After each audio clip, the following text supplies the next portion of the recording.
ನನ್ನ ಕಷ್ಟ ಟೈಮಲ್ಲಿ ತುಂಬ ಅವರು ನನಗೆ ಸಹಾಯ ಮಾಡಿದ್ದಾರೆ. ಸೊ ಅದೇ ರೀತಿ ಇವತ್ತು ಅವರು ನೀವು ಹೇಳಿದಾಗೆ ತುಂಬ ಕಷ್ಟಗಳನ್ನ ಆಲ್ರೆಡಿ ನೋಡಿಬಿಟ್ಟು ಬಂದಿದ್ದಾರೆ, ಹೆಲ್ತ್ ವೈಸ್ ಆಗಲಿ ಬೇರೆ ಫ್ಯಾಮಿಲಿ ವೈಸ್ ಆಗಲಿ. ಆದರೆ ಅದನ್ನೆಲ್ಲ ಮೀರಿ ಅವರು ಈ ಸಮಾಜ ಸೇವೆಯಲ್ಲಿ ಕಂಟಿನ್ಯೂಸ್ ಆಗಿ ಜರ್ನಿ ಮಾಡ್ತಾ ಇದ್ದಾರೆ. ಸೊ ಇದು ತುಂಬ ಖುಷಿ ಆಗುತ್ತೆ. ಯಾಕಂದರೆ ಕೆಲವರು ಒಂದು ಯಾವುದೇ ಒಂದು ಕಾಯಿಲೆ ಬಂದರೆ ಇಮಿಡಿಯೇಟಾಗಿ ಕುಸಿದ್ಬಿಡ್ತಾರೆ, ಅದು ತಿರ್ಗಾ ಅವರು ಎದ್ದಳಕ್ಕಾಗಲ್ಲ. ಬಟ್ ಅದೇ ರೀತಿ ಆಗಲಿಲ್ಲ. ಶಾಂತರಾಜ್ ಅವರು 2-3 ಸಲ ಮತ್ತು ನಾನು ಎಷ್ಟು ದಿನ ಮೈಸೂರಲ್ಲಿ ಇರ್ತೀನೋ ಅಷ್ಟು ದಿನ ನನ್ನ ಜೊತೆನೇ ಇರ್ತಾರೆ ಅನ್ನೋ ಒಂದು ಭಾವನೆ ನನಗಿದೆ. ಸೊ ಅವರು ಚೆನ್ನಾಗಿರಲಿ ಅಂತ ನನ್ನ ಆಶೀರ್ವಾದ. ಮಿತ್ರರ ಮಿತ್ರ, ಎಲ್ಲರೊಡನೆ ಜನಪರ ಕೆಲಸಗಳಿಗೆ ಯಾವಾಗಲೂ ಮುಂದು. ಅವರು ಏರುಪೇರುಗಳು ಎಲ್ಲವನ್ನು ಲೆಕ್ಕಿಸದೆ ಅವರು ಜನಸೇವೆಯನ್ನು ನಿವೃತ್ತಿಯ ನಂತರ ಮುಖ್ಯ ಕೆಲಸವನ್ನಾಗಿ ಅವರು ಮಾಡಿಕೊಂಡಿದ್ದಾರೆ. ವೈಯಕ್ತಿಕ ಆರೋಗ್ಯ ಸಮಸ್ಯೆಯನ್ನು ಮೀರಿ ಅವರು ಜನರ ಪರವಾಗಿ ಧ್ವನಿ ಎತ್ತಿದ್ದಾರೆ. ಇಂಥ ಮಿತ್ರ ಸೌಭಾಗ್ಯ ಅಂತಲೇ ನಾವು ಹೇಳ್ತೀವಿ. ಈ ದಿನ ಅವರ ಜನ್ಮದಿನದಂದು ನಾವು ಹಾರೈಸೋದು ಇಷ್ಟೇ. ಇವತ್ತಿನ ನಮ್ಮ ಒಂದು ಏನು ಹುಟ್ಟುಹಬ್ಬದ ಕಾರ್ಯಕ್ರಮ, ನಮ್ಮ ಸ್ನೇಹಿತರುಗಳೆಲ್ಲ ಬಂದು ಇವತ್ತು ನಮಗೆ ಶುಭ ಹಾರೈಸಿದ್ದಾರೆ. ಅವರೆಲ್ಲರಿಗೂ ನಾನು ಭಾಳ ಚಿರಋಣಿಯಾಗಿರ್ತೀನಿ. ಜೊತೆಗೆ ನನ್ನ ಮೇಲೆ ಇರ್ತಕ್ಕಂಥ ಒಂದು ಆತ್ಮೀಯತೆ, ಪ್ರೀತಿ, ವಿಶ್ವಾಸಕ್ಕೆ ಬಂದಿದ್ದಾರೆ. ಅವ್ರಿಗೆಲ್ರಿಗೂ ಧನ್ಯವಾದಗಳನ್ನು ಸಮರ್ಪಿಸ್ತೀನಿ.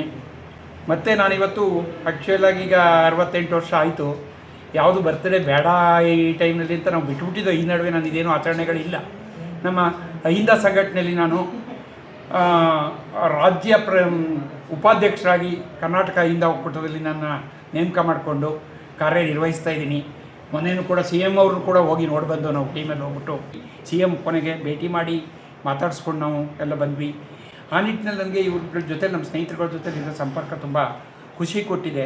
ಈಗ ಆಲ್ರೆಡಿ ಎಲ್ಲರೂ ಹೇಳ್ದಂಗೆ ಮನೇಲಿ ಮಲಗಿದ್ರೆ ನಾನು ಏನೇನಾದ್ರು ಚಿಂತೆಗಳು, ನೋವು ಮಲಗಿಬಿಡ್ತೀನಿ. ಅದು ಬಿಟ್ಟು ಹೊರಗಡೆ ಹೋದರೆ ನನಗೆ ಏನೂ ನೋವು ಗೊತ್ತಾಗೋದಿಲ್ಲ.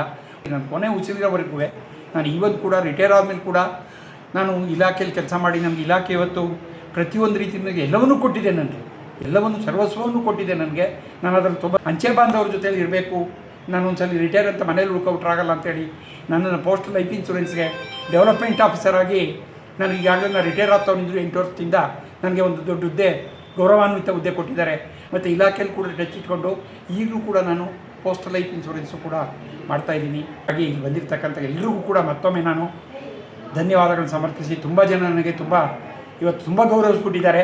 ಅದಕ್ಕೆ ನಾನು ಪಾತ್ರನೂ ಅಲ್ವೋ ನನಗೆ ಗೊತ್ತಿಲ್ಲ. ಅವರೆಲ್ಲರಿಗೂ ನಾನು ಚಿರಋಣಿಯಾಗಿರ್ತೀನಿ. ಎಲ್ರಿಗೂ ನಮಸ್ಕಾರ, ಧನ್ಯವಾದಗಳು.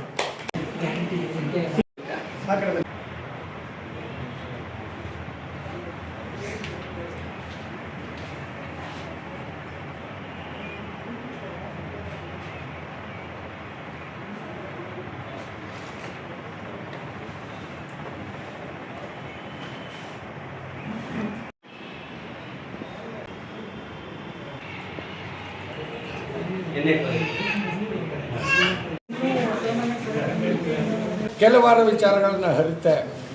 ಮಾನವನಿಗೆ ಮೊದಲು ಬೇಕಾದದ್ದು ಧೈರ್ಯ ಅಂತಕ್ಕಂಥದ್ದನ್ನು ನಾನು ನಿಜವಾಗಲೂ ಅರಸೂರವರಿಂದ ಕಲಿತೆ. ದೇವರು ಅವ್ರಿಗೆ ಆರೋಗ್ಯವನ್ನು ಕೊಟ್ಟು ಅವರ ಕುಟುಂಬವನ್ನು ಕಾಪಾಡಲಿ ಅಂತ ನಾನು ಎಲ್ಲೂ ಕೂಡ ದೇವ್ರನ್ನ ಅತಿಯಾಗಿ ನಂಬಲ್ಲ. ಸಮಾಜದಲ್ಲಿ ಸಿಗೋಂಥ ಜನಮಾನವರಲ್ಲೇ ದೈವ ಸಂಕಲ್ಪ ಇದೆ ಅಂತ ಭಾವಿಸ್ತೀನಿ. ಈ ದಿನ ಈ ಒಂದು ಕಾರ್ಯಕ್ರಮಕ್ಕೆ ಆಗಮಿಸಿರ್ತಕ್ಕಂಥ ಎಲ್ಲ ಗುರು ಹಿರಿಯರು ಅವರಿಗೆ ಆಶೀರ್ವಾದ ಮಾಡಿ ತಮ್ಮಲ್ಲಿರ್ತಕ್ಕಂಥ ದೈವ ಸಂಕಲ್ಪವನ್ನು ಅವರಲ್ಲಿ ತುಂಬಿ ನಾವು ಅವರ ಆರೋಗ್ಯವನ್ನು ಇನ್ನಷ್ಟು ಹೆಚ್ಚು ಲಭಿಸಲಿ ಅಂತ ತಮ್ಮೆಲ್ಲರ ಪರವಾಗಿ ನಾನು ಈ ಪ್ರಕೃತಿನ ಬೇಡ್ಕೋತೀನಿ ಅಂತ ಹೇಳ್ಕೊಟ್ರು. ಈಗಲೂ ಹೋದಾಗೆಲ್ಲ ನನಗೆ ತುಂಬ ಒಂದು ಧೈರ್ಯದ ಮಾತುಗಳಲ್ಲಿ ನನ್ನ ಮನಸ್ಸನ್ನು ಒಂದು ಸ್ವಲ್ಪ ಗಟ್ಟಿಗೊಳಿಸ್ತಾ ಇದ್ದಾರೆ. ಆರಾಮಾಗಿರಿ ಸಾರ್ ಅಂತ ಹೇಳ್ತಾರೆ. ಆ ನಿಟ್ಟಿನಲ್ಲಿ ಇಂಥ ಸ್ನೇಹಿತರುಗಳೆಲ್ಲ ನಾಳೆ ಬಂದಿರೋದು ನಮ್ಮ ಪುಣ್ಯ ಅಂತ ನಾನು ಅನ್ಕೋತೀನಿ. ಇವತ್ತು ನಾನು ಈ ನಿಟ್ಟಿನಲ್ಲಿ ಧನ್ಯವಾದ ಅರ್ಪಿಸ್ತಾ ಇದ್ದೀನಿ. ದೇವರಿಗೆ